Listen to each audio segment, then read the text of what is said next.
Hello everyone, welcome back to my channel.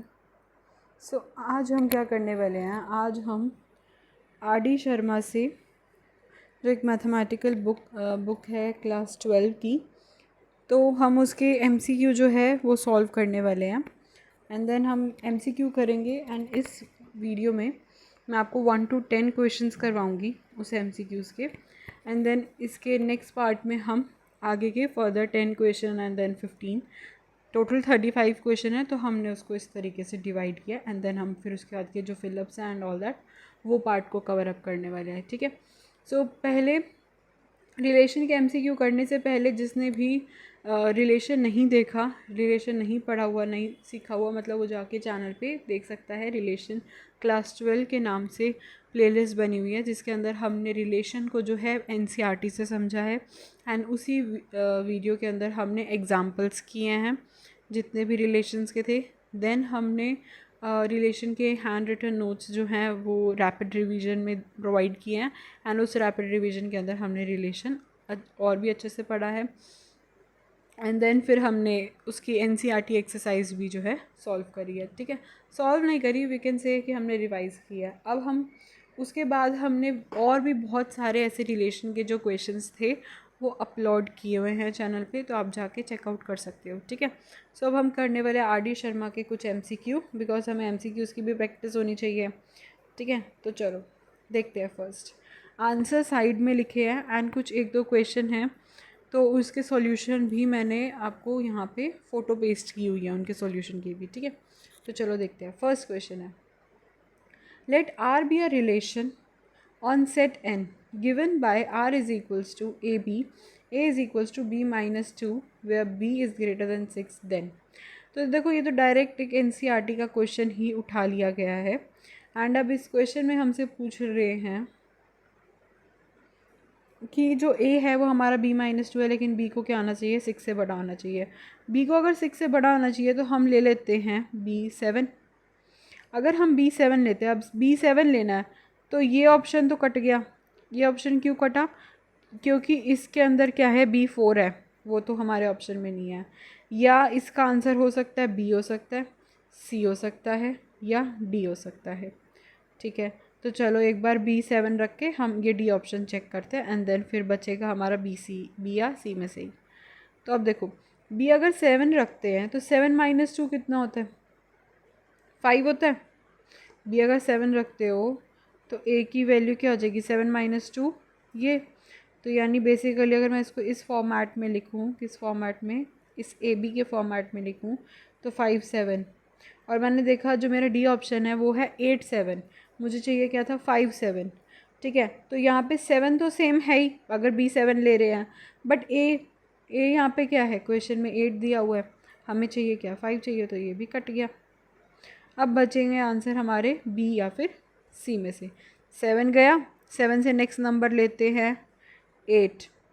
8 लेंगे तो 8 minus 2 कितना हो गया, 6। एक की वैल्यू 6 आ गई, तो ये क्या हो गया, ये 6 8 हो गया। अब बचे कौन से ऑप्शन थे हमारे पास, बी एंड सी। तो 6 8 किस में मिल रहा है, सी में मिल रहा है, तो इसका आंसर हो गया सी। ठीक है, आई होप आपको समझ में आएगा। अभी मल्टीपल चॉइस क्वेश्चन है, तो देखो मैं तो स्लो ही बोल के पढ़ाऊँगी, मुझे तो बहुत अच्छे से एक्सप्लेन करना है हर एक क्वेश्चन।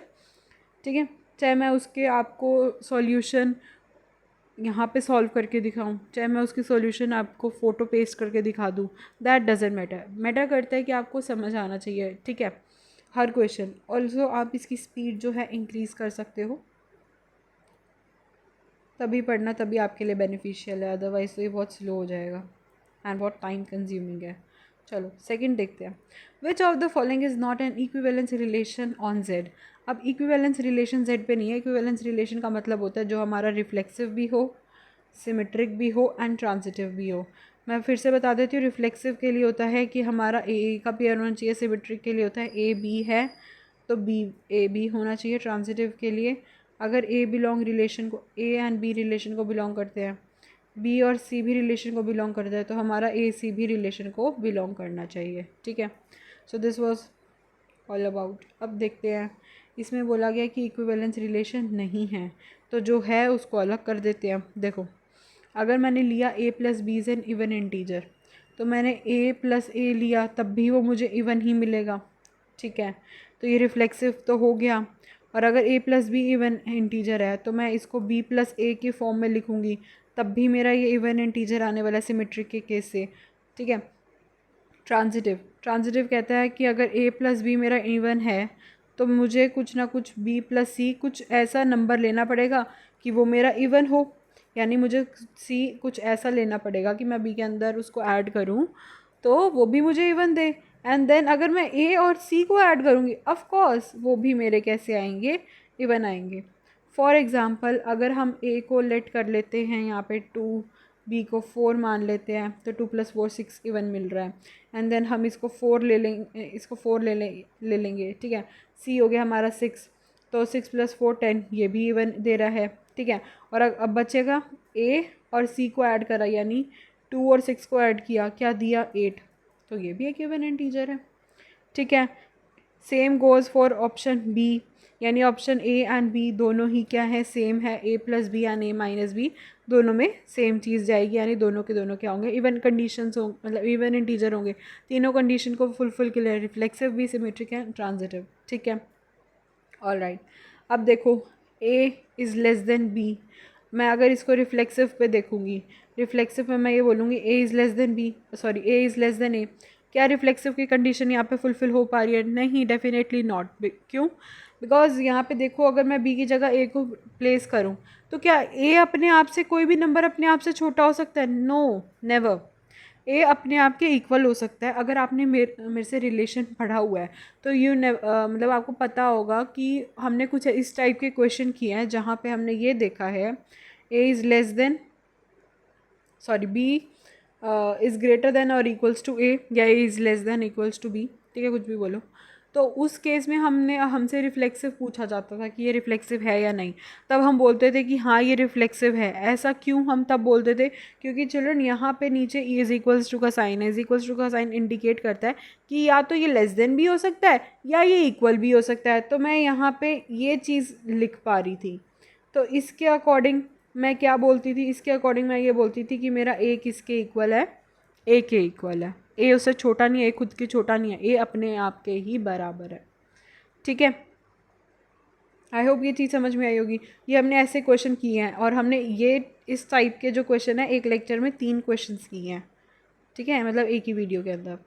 सो ऑफ कोर्स यही वाला ऑप्शन है जो कि रिफ्लेक्सिव, सॉरी जो कि इक्विवेलेंस रिलेशन नहीं है।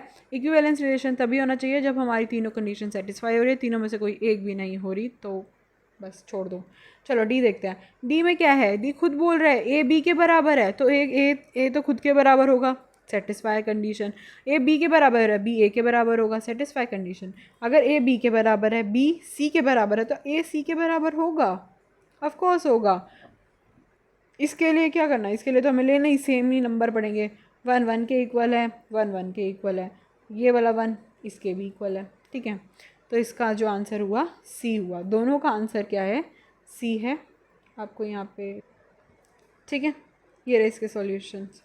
एंड अगर आपके पास आर डी शर्मा नहीं है so don't worry, R D Sharma के हमने बहुत जो क्वेश्चंस है अपने वीडियोस में जो है रिकॉर्ड कर दिए हैं।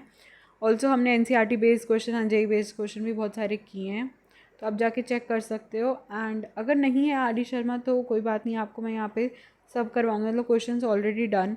MCQs and fill-ups and all that जो लास्ट का पार्ट है वो भी हम ज़रूर कवर अप करेंगे। तो मैं आपको ऐसे ऐसे आने वाली हर वीडियोस में बताती रहूँगी, ठीक है। तो आप 2x की स्पीड पे करके ये सारे MCQs बहुत जल्दी जल्दी देख सकते हो। चलो थर्ड क्वेश्चन देखते हैं। थर्ड क्वेश्चन है R is a relation on set Z of integer and it is given by x Y belongs to R where x minus y का जो मोड है वो लेस देन और इक्वल्स टू 1 है। तो हमें R बताना है। हमारा R क्या होगा?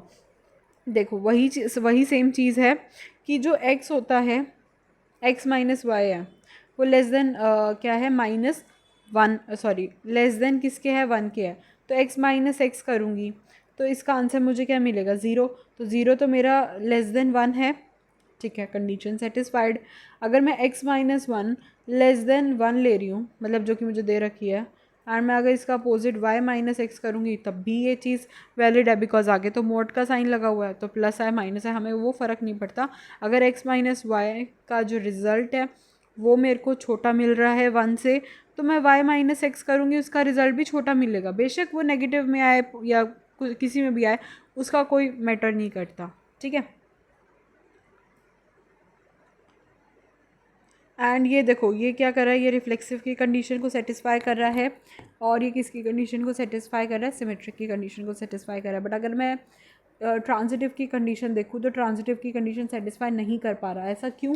क्योंकि अगर चिल्ड्रन आप ये देखो, आप x को 1 लो, y को 2 लो, और जो हम z ले लेते हैं थर्ड, उसको हम 3 लेते हैं, तो अगर मैं x माइनस वाई ले रही हूँ यानी 1 माइनस 2 ले रही हूँ, तो मुझे 1 मिल रहा है, मॉड आया, आगे माइनस 1 आ रहा है तो कोई मैटर नहीं करता, आएगा तो 1 ही।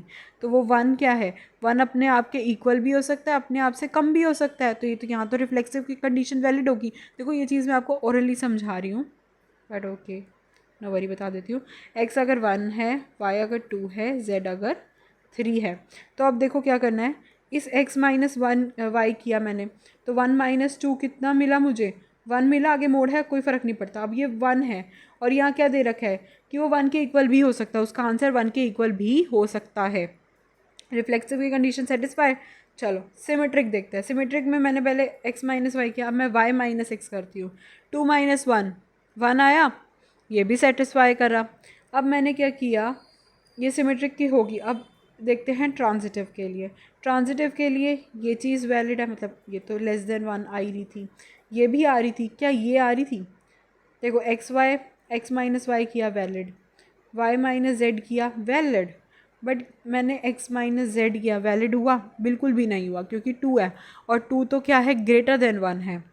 ठीक है, तो यहाँ पे ट्रांजिटिव नहीं होल्ड करता, तो ये क्या हो गया, रिफ्लेक्सिव एंड सिमेट्रिक हो गया, तो इसका आंसर हो गया बी। ठीक है, साथ में इसके आंसर्स भी मैंने यहाँ पे लिख दिए थे। आगे देखते हैं फोर्थ क्वेश्चन। फोर्थ क्वेश्चन ये कहता है, फोर्थ क्वेश्चन बहुत इंटरेस्टिंग क्वेश्चन है, इसमें बच्चे अक्सर गड़बड़ करते हैं।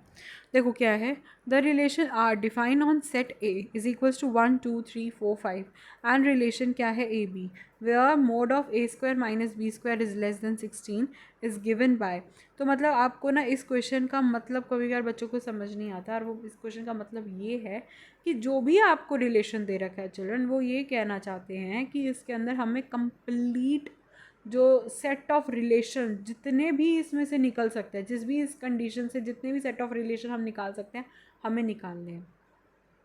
अब जैसे ऑप्शन ए है, ऑप्शन ए बी सी दिखने में ये तीनों वैलिड है, बट द थिंग इज़ कि क्या होता है कि अगर हम ऑप्शन ए की बात करें, ऑप्शन ए में 1 1 है, रिफ्लेक्सिव की कंडीशन के अकॉर्डिंग 2 2 3 3 4 4, मतलब ये सारे के सारे वैलिड हो रहे हैं। अगर मैंने 1 स्क्वायर माइनस 1 स्क्वायर किया, that is 0 which is less than 16, that's perfect. If I take 2, तो 2 का स्क्वायर 4, 4 माइनस 4 तब भी 0। देखो आप 1 1 लो, 2 2 लो, 3 3 लो, 4 4 लो, 5 5 लो, ये सभी का स्क्वायर उसी को उसी के स्क्वायर से माइनस कर रहे हो, यानी बेसिकली आप कंडीशन रिफ्लेक्सिव की अप्लाई कर रहे हो ना, ए स्क्वायर माइनस ए स्क्वायर कर रहे हो, तो आपको मिलना तो 0 ही है। आप इसमें से कुछ भी वैल्यू पुट कर लो। रिफ्लेक्सिव की तो कंडीशन के अकॉर्डिंग तो यहाँ पे क्या आना चाहिए, इस रिलेशन के अंदर 1 1 आना चाहिए, 2 2 आना चाहिए, 3 3 सब आना चाहिए। बट अगर आप ऑप्शन ए में देखोगे, आपको सिर्फ और सिर्फ 1 1 मिल रहा है, और 2 2 3 3 ये सब चीज़ें नहीं हैं। और अगर आप सिमेट्रिक की कंडीशन भी देखोगे, तो सिमेट्रिक की कंडीशन के भी अकॉर्डिंग बहुत ऐसे नंबर है जो इसके अंदर नहीं है। ट्रांजिटिव की कंडीशन के अकॉर्डिंग भी बहुत सारे ऐसे नंबर है जो इसके अंदर प्रेजेंट नहीं है। जैसे रिफ्लेक्सिव में सिर्फ 1 1 दे रखा है, बाकी के नहीं दे रखे। Similarly goes for symmetric and transitive, उनके लिए भी एक आधा पेयर दे रखा है, ज़्यादा नहीं दे रखे। ठीक है, तो यानी ये तो प्रॉपर नहीं हुआ, इसके अंदर तो कंप्लीट नहीं है। अगर आप बी लेते हो, बी में भी यही है, सी में भी यही है, तो ये सब चीज़ें यहाँ पे यानी इसकी कंडीशन को फुलफ़िल नहीं कर पाई, तो इसका आंसर है D, none of these, because इसके अंदर कंप्लीट सेट नहीं बन पाए। कंप्लीट सेट होने के लिए तो बहुत सारे नंबर्स की हमें क्या है, रिक्वायरमेंट है। ठीक है, तो आपके सामने तो यहाँ पे बहुत कम दे रखे हैं, बट एक्चुअली में जब हम इसका देखेंगे रिफ्लेक्सिव, सिमेट्रिक एंड ट्रांजिटिव, आप इसे खुद सॉल्व करना। ये हमें इक्विवेलेंस रिलेशन दे रखा है, इसका रिफ्लेक्सिव निकालो, सिमेट्रिक निकालो, ट्रांजिटिव निकालो, इसके पेयर्स देखो, पेयर्स बहुत सारे बन रहे हैं, क्वेश्चन सॉल्यूशन में हमें इसके मतलब जो ये ऑप्शन हैं, इन ऑप्शन में इसके हमें बहुत कम पेयर्स दिखा रखे हैं, इस वजह से इसका आंसर है none of these. Let's move to the fifth question. Fifth question ये भी एनसीईआरटी का क्वेश्चन है। तो क्वेश्चन है let R be the relation over the set of all straight line in a pair such that L1 relation L1 जो है perpendicular है किसके, L2 के, देन R इज, हमें R बताना है। देखो अगर L1 जो है L2 के परपेंडिकुलर है, इसका क्या मतलब है, इसका मतलब ये है कि लेट्स टेक दिस L1, ये L2 है। अब ये क्या है, चाहे L1 L2 के परपेंडिकुलर बोलो, चाहे L2 L1 के परपेंडिकुलर बोलो, दैट डजंट मैटर। मैंने ये तीसरा ले लिया L3, जो देखो ये L1 L2 के परपेंडिकुलर है, और इधर से देखो, इधर से हमें L3 के लिए भी तो यही सेम कंडीशन बतानी पड़ेगी। हमने बोल दिया L2 क्या है, L3 के परपेंडिकुलर है, ठीक है। क्या L1 खुद के रिफ्लेक्सिव कंडीशन के अकॉर्डिंग L1 खुद के परपेंडिकुलर हो सकता है? बिल्कुल भी नहीं, रिफ्लेक्सिव तो है ही नहीं, रिफ्लेक्सिव गया, ठीक है। सिमेट्रिक चेक करते हैं, L1 अगर L2 के परपेंडिकुलर है, L2 L1 के भी परपेंडिकुलर होगा, ठीक है, क्योंकि ये 90 है, ये 180 डिग्री का जो है स्ट्रेट लाइन पे बनाते हैं, कॉरस्पॉन्डिंग एंगल्स हो गए। अब क्या होगा, ट्रांजिटिव के लिए चेक करो, L1 L2 के परपेंडिकुलर है, L2 L3 के भी परपेंडिकुलर है, बट क्या L1 L3 के परपेंडिकुलर हो सकता है? नहीं, बिकॉज अगर ध्यान से देखो L1 और L3 दोनों क्या हैं, पैरेलल हैं, they are not perpendicular at all. तो it means it only satisfy the condition of symmetric.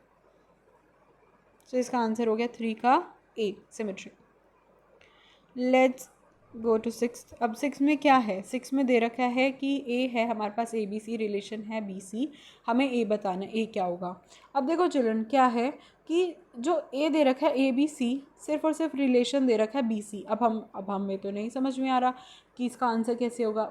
Logic use करो कि रिफ्लेक्सिव कहता है कि क्या होने चाहिए, सेम होने चाहिए। आप चाहे ए लो, बी लो, सी लो, क्या रिलेशन में ऐसा मिल रहा है हमें ए बी सी मिल रहा है? ऑफ कोर्स नहीं मिल रहा, तो ये तो रिफ्लेक्सिव तो है ही नहीं।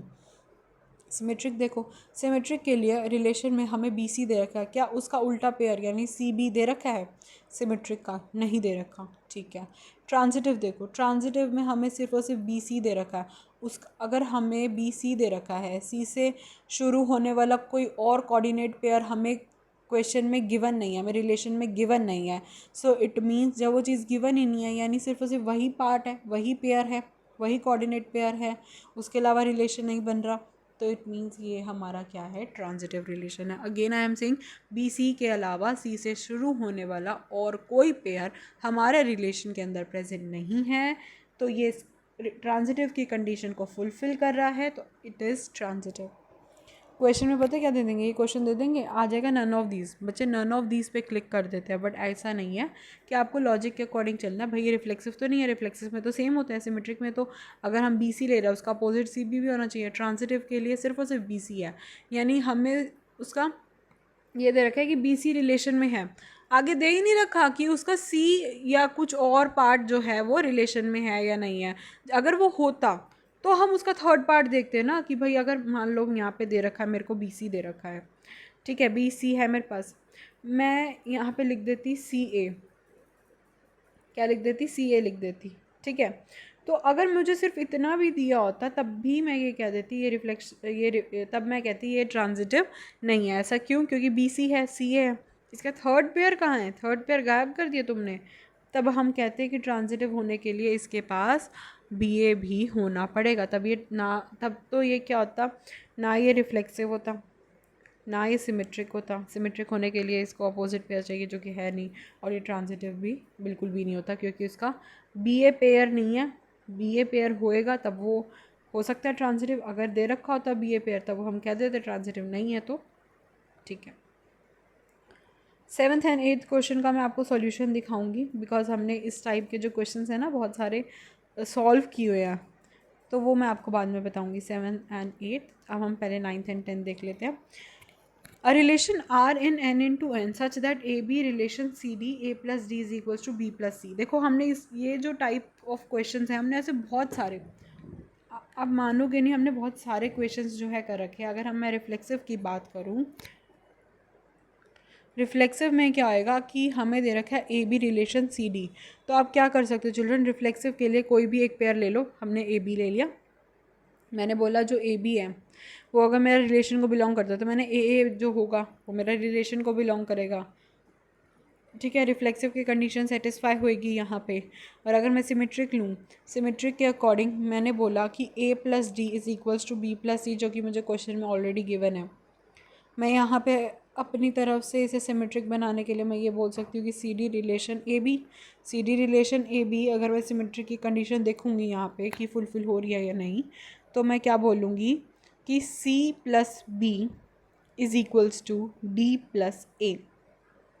अगर ऐसा हो रहा है कॉम्यूटेटिव प्रॉपर्टी के अकॉर्डिंग ऐसी हो सकता है, ऐसा हो सकता है, तो ऑफ कोर्स ये सिमेट्रिक भी है, वो रिफ्लेक्सिव भी है। अब ट्रांजिटिव चेक करते हैं।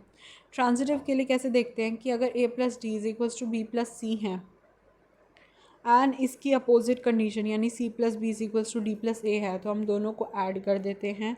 जो डी वाला पार्ट जो भी कॉमन आ रहा होता है, जो भी सेम आ रहा होता है दोनों तरफ, वो हम कैंसिल कर देते हैं एंड जो रेस्ट पार्ट बच जाता है वो भी ट्रांजिटिव को ही होल्ड करता है। तो यानी ये वाले जो क्वेश्चन है ये इक्विवेलेंस होते हैं। आप अगर चैनल पे जाओगे तो आप वहाँ पे जाके रिलेशन की प्लेलिस्ट में चेक करना, हमने ऐसे बहुत सारे क्वेश्चन हैं जिसके अंदर हमने ये प्रूफ किया हुआ है कि ये इक्विवेलेंस रिलेशन है। ठीक है, तो हमने इसमें एडिशन में भी किया है, मल्टीप्लिकेशन में भी किया है, एंड मल्टीप्लिकेशन प्लस एडिशन वाले भी ऐसे बहुत सारे क्वेश्चंस हैं हमने किए हैं। ठीक है, all videos are actually helpful and beneficial for you all, because जो एक वीडियो होती है, एक वीडियो के अंदर हम सोचते हैं कि चाहे हम 3-4 क्वेश्चन ऐड कर दें एक वीडियो के अंदर, कोई बात नहीं, बट पैटर्न एक हो जाए एंड पैटर्न एक पे आपको तीनों ही मिल जाएंगे तो आपको वो पैटर्न ज़्यादा अच्छे से समझ आता है। तो इस तरीके से हमने अपनी ज़्यादा वीडियो जो क्वेश्चंस की वीडियोस बनाई हुई हैं। आपको लगेगा कि क्वेश्चंस की वीडियोस कम है, बट आप जब वो एक्चुअल वीडियो देखोगे तो उस एक वीडियो के अंदर दो दो तीन तीन क्वेश्चन है, बिकॉज पैटर्न एक फॉलो हो रहा था इस वजह से। अब 10 देखते हैं। 10th में ए बी ये रहा। अब relation R is a relation from A to B is defined by X is greater than Y, यानी ए जो होगा वो आपका क्या होगा, बी से बड़ा होगा। तो ए जो होगा बी से बड़ा होगा, तो हम चेक कर लेते हैं कि इसमें ऐसे कौन कौन से पेयर्स बनने वाले हैं जो जिसमें X is greater than Y होगा। तो ये एक्स है, ये वाई है, तो यानी इसमें 1 से तो बड़ा नहीं हो सकता, उसके तो बराबर ही होगा। कि अगर यहाँ पे दिखा होता है ना और इक्वल टू, तब हम ले लेते 1 अदरवाइज़ यहाँ पे नहीं आएगा। 2 1 हो सकता है और 3 1 हो सकता है, बस उसके अलावा तो और कोई पेयर्स है ही नहीं जो कि ग्रेटर देन हो। ठीक है, तो यानी यहाँ पे दो जो हमारे कोऑर्डिनेट्स बन रहे थे दैट वाज 2 1 एंड 3 1। ठीक है, ये दोनों बन रहे थे ना। अब इसमें देखो इसकी क्या पूछी हुई है, रेंज। रेंज का मतलब होता है इसका वाई वाला कोऑर्डिनेट। देखो वाई वाला कोऑर्डिनेट क्या है, वाई वाला कोऑर्डिनेट इसका 1 है, तो यानी इसकी जो रेंज होगी रिलेशन की वो क्या होगी, 1 होगी। तो इसका आंसर है सी। ये बच्चे कंफ्यूज हो जाते हैं कि भाई ये दे क्या रखा है, बट एक्चुअल में इसका जो आंसर है वो ऑप्शन सी ही होता है, दैट इज़ 1, बिकॉज यहाँ पर रेंज पूछी गई है। नंबर ऑफ कोऑर्डिनेट पेयर्स नहीं हमसे पूछे हुए। अगर हमसे पूछे होते नंबर ऑफ कोऑर्डिनेट पेयर्स और आंसर इज़ 2, बट यहाँ पे हमसे रेंज पूछी गई है। तो रेंज का मतलब होता है कि दोनों का वाई वाला पार्ट एंड वाई वाला पार्ट दोनों का सेम था, दैट वाज 1। तो इसका आंसर हो गया 1। ठीक है, तो चलो जो हमने 7 और 8 क्वेश्चन छोड़ा था वो देख लेते हैं। पहले 7th क्वेश्चन में बता देती हूँ क्या है। ये वाला मल्टीप्लिकेशन वाला क्वेश्चन है, जैसे वाला एडिशन था, ये वाला मल्टीप्लिकेशन है। ये मल्टीप्लिकेशन है, इसमें बहुत सारे आपको कोऑर्डिनेट पेयर्स दिखाने थे, जिस वजह से मैंने ये क्वेश्चन आपका सॉल्यूशन में लिया है। देखो, let A is equals to 2 से कहाँ तक, 18 तक। Let equivalent be the equivalence relation on A into A, Cartesian product of A with itself defined by AB, मतलब approximately CD if AD is equals to BC, then the number of order pairs of the equivalence class of 3 and 2 3 2। तो देखो basically इसमें क्या बोला हुआ है कि A जो है हमने ले लिए 2 से 18, AB हमारा CD के है। अब यहाँ पे देखो ये हमें मल्टीप्लिकेशन में दे रखा है। अब देखो मल्टीप्लिकेशन के केस में हम क्या करते हैं, जो कि हमने सीखा हुआ है कि हम extreme is equals to middle का केस लेके चलते हैं, यानी A D is equals to B C. ठीक है। ये हमारा मल्टीप्लिकेशन का होता है, extreme is equals to middle, जो कि हमें दे ही रखा है क्वेश्चन में। अब हमसे पूछा क्या है, 3 2 के लिए पूछा है। इक्विवेलेंस पूछा है, क्लास दे किसके लिए रखा है, मल्टीप्लिकेशन के लिए। तो आपको तो पता ही है, अगर आपने वीडियोज़ देख रखी है तो X Y belongs to R लेंगे और 3 2, तो जिसे हम बेसिकली इस तरीके से लिख देते हैं एक्स वाई आर 3 2। हम क्या करेंगे, इस एक्सट्रीम को मल्टीप्लाई करेंगे, यानी 2x इज इक्वल्स टू, हम इसको लिख देंगे 3y। हम यहाँ से x निकाल लेंगे 3y/2, ठीक है। तो हमारा बन गया 3y/2 कोमा y, ठीक है। इसमें एक एक करके वैल्यूज़ पुट करो, जैसे यहाँ पे y2 पुट करो। इन्होंने कैसे किया हुआ है कि y2 लिया हुआ है, देन x3 आया, आप उस अकॉर्डिंग भी ले सकते हो। या आप एक तरीका और है इसको करने का कि आपको क्या दिया जाता है, 2x is equals to 3y। तो आप बेसिकली इसे कैसे कर सकते हो, x divide by y is equals to 3/2 कर सकते हो। एंड देन फिर उसको यहाँ पे के ले सकते हो, यानी आप x को यहाँ पे 3 के लेट कर सकते हो और y को यहाँ पे आप 2 के लेट कर सकते हो। एंड देन फिर उसमें एक एक करके वैल्यूज़ पुट करो, फिर आपका आंसर आ जाएगा। तो इसमें जब आप देखोगे एंड हमें बोला हुआ है कि तुम्हें कहाँ तक लेना है, कि 18 तक लेना है, ठीक है। 18 तक लेना है, तो देखो आप जब आप क्या करते हो, यहाँ पे x की वैल्यू जब आप 18 रखते हो, y आपको 12 मिलता है, मतलब आपको जाना ही कहाँ तक है। x आपको दे रखा है कि भाई x और y बेसिकली दोनों चीज़ें आपको क्या दे रखी है, x और y दोनों ही क्या करने चाहिए, a सेट को बिलोंग करने चाहिए। और a सेट की जो लिमिट है वो कब तक है, मतलब 18 तक है, 18 तक है, ठीक है। और अगर मान लो कि आपका x आ रहा होता है 12 और y आपका आ रहा होता 18, ठीक है, तो आप क्या करते, वो वाला ले लेते। और अगर मान लो अगर आपका कोऑर्डिनेट बन रहा होता 12 एंड 19, 12 एंड 19 बन रहा होता, तब आप नहीं लेते। क्यों, ऐसा क्यों होता, अगर आपका 18 एंड 12 की जगह जो ब्रैकेट बन रही होती, जो कोऑर्डिनेट बन रहा होता, वो मान लो क्या बन रहा होता, 12 और 19। अब देखो, ये x है, ये y है, ये तो ए सेट को बिलोंग कर रहा है, ये y क्या ए सेट को बिलोंग कर रहा है, नहीं भाई, बिल्कुल भी ए सेट को बिलोंग नहीं कर रहा। ए सेट ने लिमिट दी थी 18 तक, तुम पहुंच गए 19 तक, जो कि पॉसिबल नहीं है।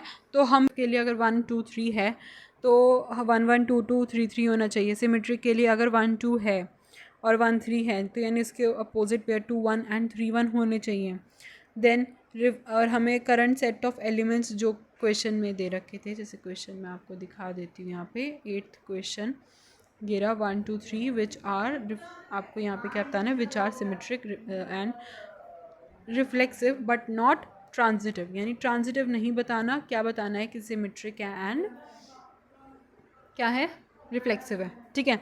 तो देखो रिफ्लेक्सिव भी बता दिया, सिमेट्रिक भी बता दिया, दोनों ठीक है, दोनों पॉसिबल पेयर्स हैं। करंट सेट ऑफ एलिमेंट्स जो बन सकते हैं 1 1 2 2 3 3 1 1 2 1 1 3 एंड 3 1। और ट्रांजिटिव के लिए अगर हमारे पास क्या है, 1 2 है, 2 1 है, तो 1 1 भी हमारा प्रेजेंट है, ठीक है। 1 3 है, 3 1 है, उसके लिए 1 1 भी प्रेजेंट है। बट अगर देखो 2 1 अगर रिलेशन को बिलोंग करता है एंड 1 3 भी रिलेशन को बिलोंग कर रहा है, जो कि हमें बेसिकली क्वेश्चन में ही दिया हुआ है, जैसे हम 1 2 और 1 3 दे रखा है, उस अकॉर्डिंग हम बात कर रहे हैं। तब हम क्या कहते हैं कि 2 1 एंड 1 3 अगर रिलेशन को बिलोंग कर रहा है, बट 2 3 रिलेशन को बिलोंग नहीं कर रहा, जिस वजह से ये क्या है, ट्रांजिटिव की। तो यानी यहाँ पे क्या है, आपको हर पेयर्स चेक करने हैं, उसके अपोजिट भी करने हैं। हमने 1 2 2 1 से लेके चल मतलब 1 2 देखा, 2 1 है, तो इसका जो थर्ड पेयर बना 1 1 वो है। बट हमने अगर इसका 2 1 से देखते हैं कि 2 1 ले लिया, फिर 1 3 ले लिया, इन दोनों से तो नहीं बन रहा, इन दोनों से तो नहीं बन रहा, इन दोनों के लिए तो 2 3 होना चाहिए, जो कि नहीं है, जिस वजह से ट्रांजिटिव नहीं है। एंड ये सिर्फ और सिर्फ क्या है, रिफ्लेक्सिव एंड सिमेट्रिक है अकॉर्डिंग टू द क्वेश्चन, ठीक है। So this was all about RD के। हमने 1 to 10 क्वेश्चंस हैं, हमने एक्चुअली बहुत टाइम ले लिया, आप 2x पे इस वीडियो को देख सकते हो, बिकॉज इसके अंदर मैंने आपको थोड़ा सा पैटर्न भी बताया था कि हमने किस तरीके से रिलेशन की वीडियो बनाई है एंड कौन सी क्वेश्चंस है, कैसे क्वेश्चंस है। अगर आप वीडियो देखोगे ना, आपको खुद ही समझ में आ जाएगा मैं एक्चुअली बात कौन कौन से क्वेश्चन की कर रही हूँ। एंड हमने बहुत अच्छे लेवल के जो क्वेश्चन है कर रखे हैं, चाहे वो आरडी के हो या कहीं किसी भी और भी सप्लीमेंट्री बुक्स के हो, तो वो तो आप जाओगे चैनल पे एंड तभी आपको पता लगेगा। मिलते हैं अगले पार्ट में, जिस में हम आगे के फर्दर 10 to 20 क्वेश्चंस करेंगे मीन्स 11 to 20 बेसिकली। और फिर नेक्स्ट वीडियो में हम 21 to 35 क्वेश्चंस करने वाले हैं। So stay tune for those videos and मिलते हैं अगली वीडियो में। Till then take care and bye bye. Bye bye, thanks for watching, don't forget to like and subscribe.